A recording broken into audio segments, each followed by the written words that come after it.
this is the Narinak with another Sailor Moon Crystal episode thoughts. And of course this is for the 7th episode of the series, where we get to learn much more about Mamaroo and Tuxedo Mask and all that. And pretty much his reasons behind what he's doing. And of course we get Sailor Venus!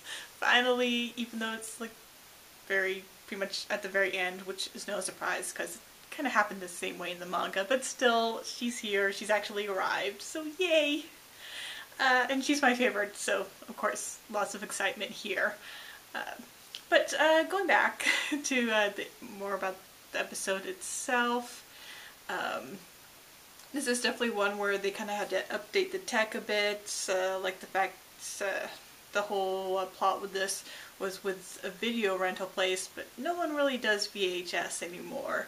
So, you know, we have that update to DVDs instead, which no big change. One thing I did like is that we did see Ami using pretty much touchpads, which was kind of nice, and especially since I remember way back when everything was still being, you know, kind of put together for the animation.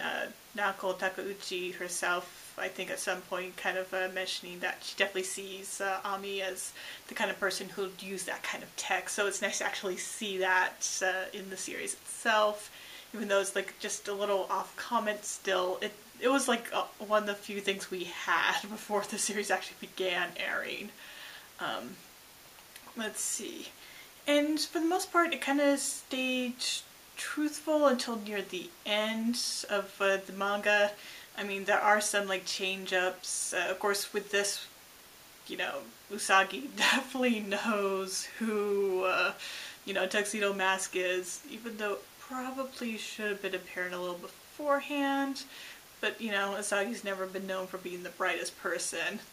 And, you know, at least Mamoru was able to figure it out. But we also get their nicknames for each other, like Usako and Mamo-chan, you know, finally brought in. And I do like with the subtitles, or at least the English subtitles, they do actually, you know, put that on the screen instead of actually changing their names back to their rightful names.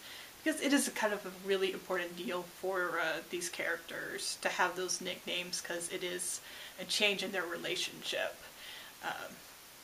And of course, you know, we have Mamaroo going ahead and giving a story like when he was 6, his parents died in a car crash and he lost all his memories. And since then he's had this dream with, you know, the silver crystal keep on bringing up over and over again, and that's pretty much what's compelled him to become a Tuxedo Mask, though it seems like it's more like not so much a choice that he actually made, is just something that kind of happened. That's kind of vague. Let's see. And I guess the scene that gets kind of changed up quite a bit is when we have Usagi, Makoto, and Ami discussing the whole, the whole recent events, and they're checking up on Sailor V, and you have Lumino, who we haven't seen too much of in this series, but even though it was like just 1 or 2 panels in the manga, they extended his little appearance here, and it was great. Great comedic moment, and glad that they did it, because he's under the control of the Dark Kingdom and their DVD brainwashing thing, and searching for Sailor Moon, and he is just this, I don't know really how to explain it, just kind of over the top creepy, and at parts almost kind of inhuman like, but it is pretty hilarious. Let's see. And I guess another minor change is that in the manga, Usagi asked Naru to go to lunch with her now, though it's to go home. But either way, kind of the rest of the scene kind of plays out exactly like in the manga. Other major changes is, of course, at the very end, with the battle with Zoicide. But before then, one thing I do like or like to mention is that we've really beginning to see the change in Usagi. Like when everyone brainwashed is like going out and searching for Sailor Moon and everything, instead of just like freaking out and panicking or running away, she actually decides to, turn into Sailor Moon and gather everyone together so she can heal them with her new power, which I think is, a great sign of how much she has grown into her role as Sailor Moon and into a hero.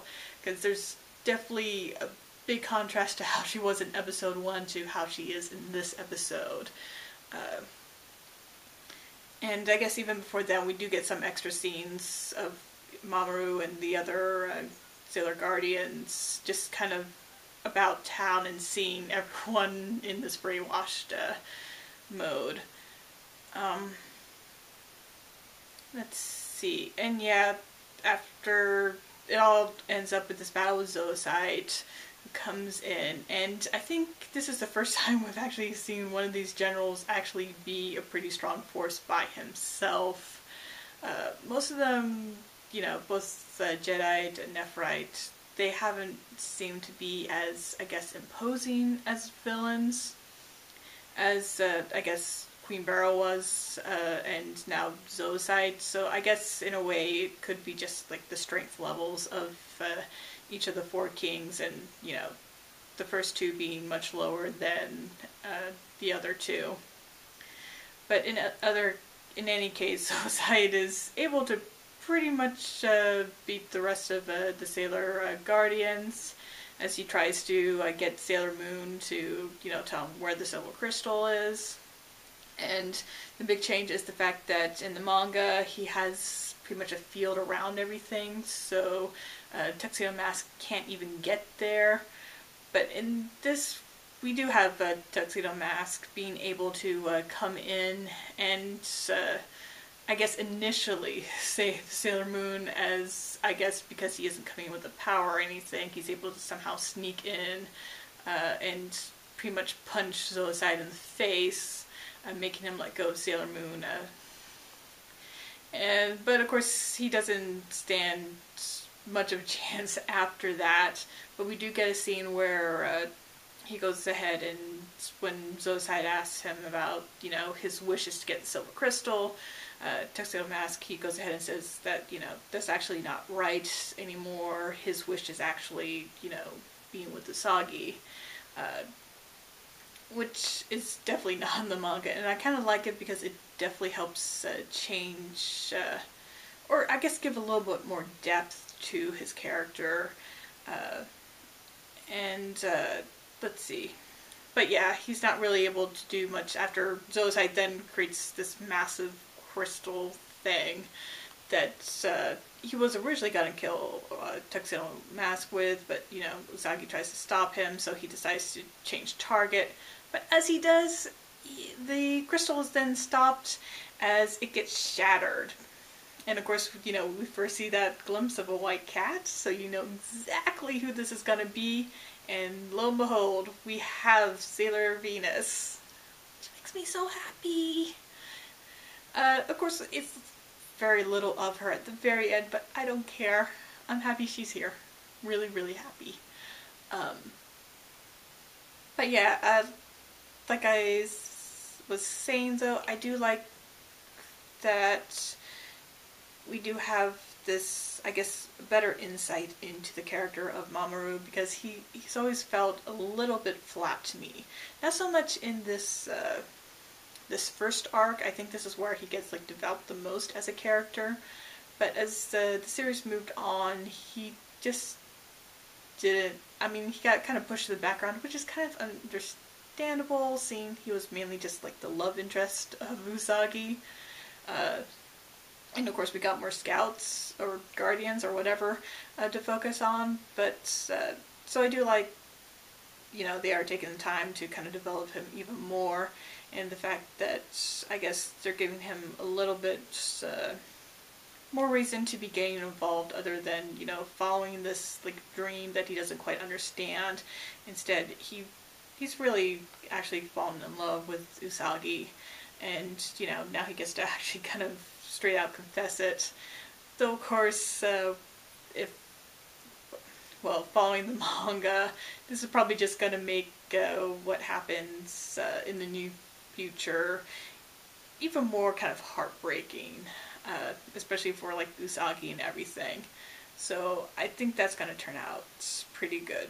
Oh, and I guess another thing is that we do get to see, you know, Queen Metalia, and of course get her low origin, which is still something that was in the manga. And know that while Queen Beryl is working to eventually give Queen Metalia the silver crystal, she actually wants it for herself first, so she can rule the world, because Metalia is just going to destroy it. So before that happens, she wants to rule everything, which is nice because, you know, again, it just kind of gives a little bit more depth to the, well, this time to the villains, and I think that's just about all I can say, or all I think about saying. Well, I guess the only thing that keeps popping up is that I did forget that, you know, in that little lunch scene with Usagi, Makoto, and Ami, we also do have a scene where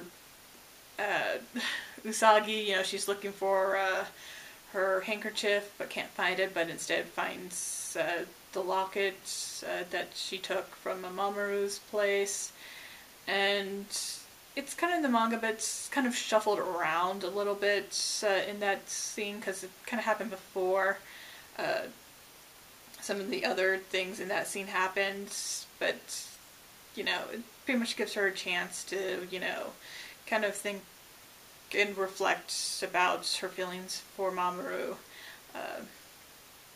But yeah, I think that's all I really have to say now. I think I've covered everything, other than I'm still really happy that we have Venus finally debuted in the series, and of course the next episode we'll get so much more of her, which, again, lots of joy and happiness. I've been waiting forever for this moment, so I'm glad it's here.